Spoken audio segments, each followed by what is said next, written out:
Hi, sixth graders. Hope everyone's doing well today. Before we get started with our next lesson, I'd like to just do a little review from our lesson on decision making. Okay, so if you think back, we learned the steps to making a good decision. And the first step is to stop. Okay, so we have to stop, think, and ask ourselves, what is the decision we need to make? Next, we need to think. This is where we look at all the possible options and the consequences for each option. Once we've picked the best option that will have the most positive outcome or consequence, we need to act. Third step, in this step, we need to act out the best decision that will have the best outcome for us. And the fourth step and the last step is to reflect. Okay, so we want you to reflect and evaluate how you did so on your decision that you made. Okay, and remember that's the time that if it's not the best decision, then you can think of what you could do differently in a similar situation, what you could do differently to have a better outcome. All right, and we'll get started on our lesson for today. Okay, so today we're going to be learning how to identify and manage our emotions so that we can make thoughtful and rational choices. Okay, we are also going to learn how to communicate effectively. So emotions. What is another word for emotions? Feelings, that's right. Okay, so our feelings come from our emotions. Knowing what you feel and having many words to describe how you feel will help you communicate with others, or communicate your emotions with others. Okay, so there are different levels of intensity of each feeling or emotion. So take, for example, someone that is scared, okay? So, for example, maybe you're home alone one afternoon and you hear a strange noise outside. The hairs on the back of your neck might be standing up as you listen carefully to find the source of the noise. So you feel scared, okay? But now take this example and see how that feeling of being scared could intensify. Okay, so you're home one night watching a scary movie, you hear your bedroom door slam and glass break. Your muscles tense and your heart begins to pound. You feel more than scared. What do you think you feel at that point? Yeah, terrified, petrified, right? You're outright intensely scared.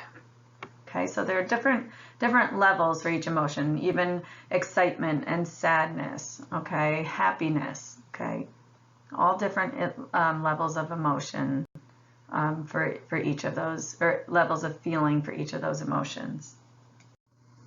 Emotions can build and become more intense as the events around you change. Your body reacts as these emotion changes. Okay, so a lump in your throat, tense muscles, a racing heart, sweaty palms, those are all physical responses to an emotion. Okay, your brain sends signals to your body, like trembling or crying, to alert you to an emotion. This is your cue to pay attention to what you are thinking and feeling so that you can act appropriately. Our emotions are personal. Okay, many of us cry when we feel sad, but some of us cry when we feel very happy. Some people have tense muscles when they feel scared, while others have tense muscles when they feel angry. Okay, there's no right or wrong choice or way that your body responds to these feelings, but by recognizing our own body signals, we are better able to identify our emotions. And when you can identify your emotions, you can keep them from building and overwhelming you. When we learn to recognize our emotions and how to manage them effectively, we won't react without thinking. Okay.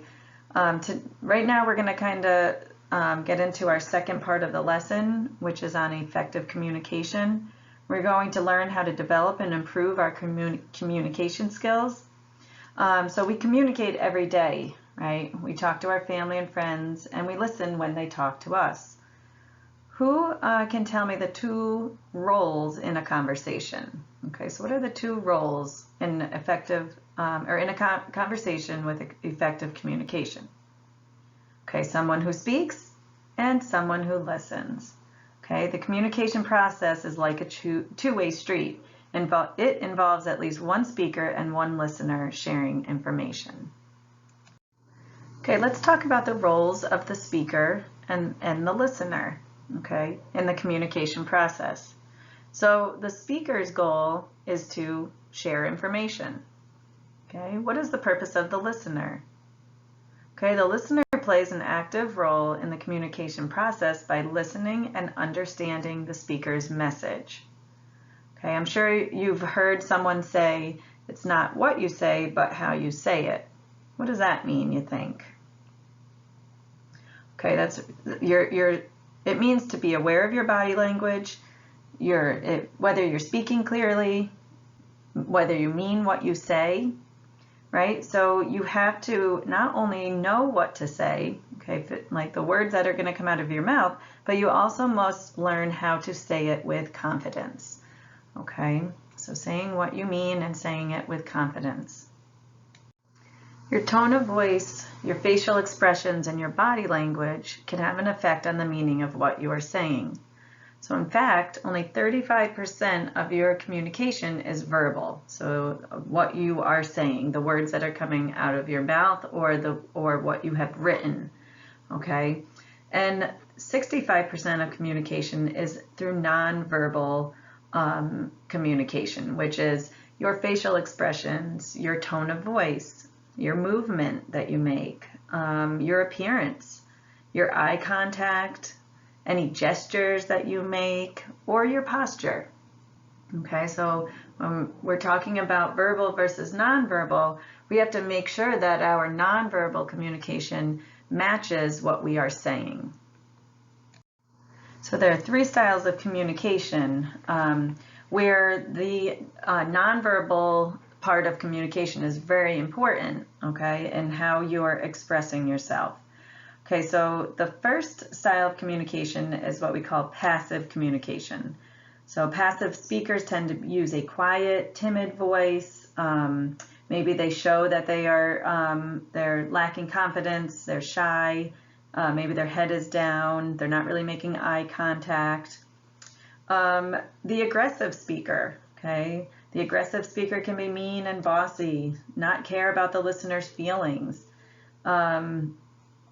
And then thirdly, we have the assertive speaker.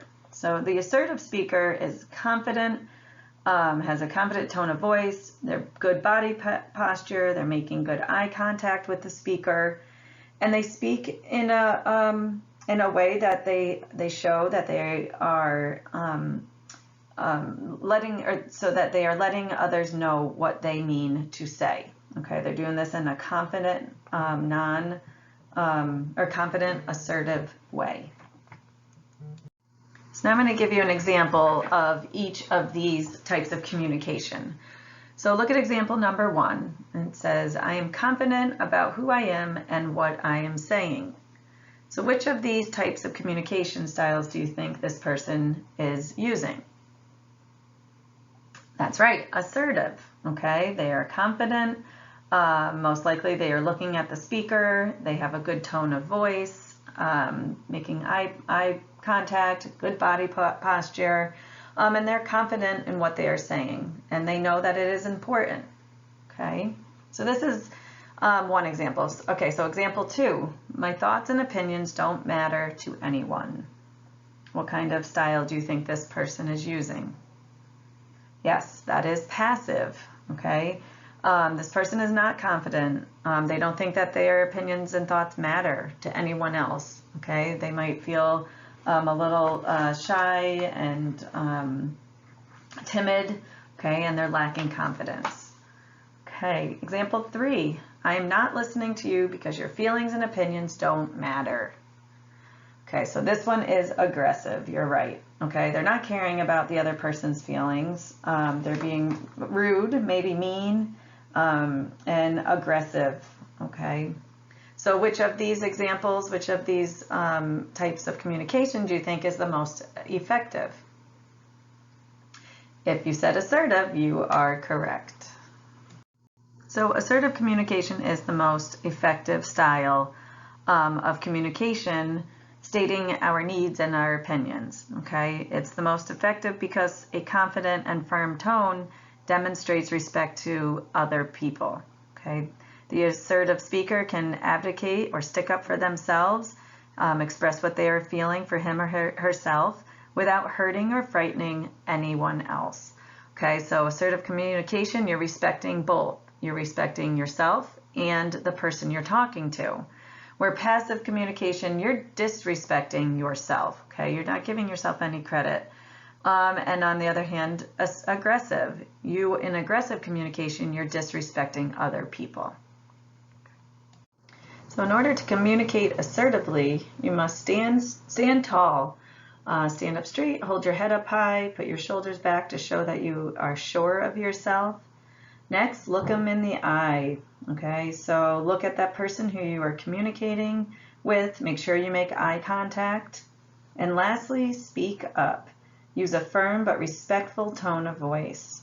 Okay, so if you can do all those three things, you are communicating in a respectful, assertive manner, and people are more likely or more receptive to what you have to say. So they're more likely to listen and be receptive to what you have to say. So now that you know how to be an effective speaker, let's talk about what it takes to be an active listener. Okay, so to be an active listener, you must listen, look, and ask. Okay, as the listener, you're going to listen to the speaker's words. And then you will look at the speaker's face and body language, and then ask questions to be sure that you understand. So remember, communication is a two-way street. In addition to being an effective speaker, you must also be an active listener, listening carefully, making eye contact, and clarifying questions to be sure you understand. That makes you an effective listener. How many of you have a good friend who listens carefully when you speak? Maybe it's a friend, maybe it's a family member, but really think of who it is that you can go to that will actually listen carefully when you speak. Listening demonstrates care and respect for the person speaking, and it is an essential part of a long-lasting relationship. So I hope this week you'll get a chance to practice assertive communication. Remember, assertive communication is having a confident tone of voice, good body posture, making eye contact. So remember to stand tall, look them in the eye, and speak up. Okay, what you have to say is important.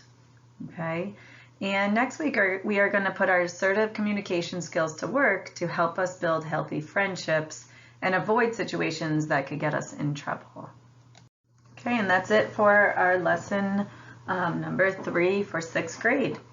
Okay, so again, please, here's our email address, skazaprevention@gmail.com. Any questions you may have or comments that you would like to add. Okay, so we are here for you. So email us, it's confidential. We will get back to you. All right, have a great week.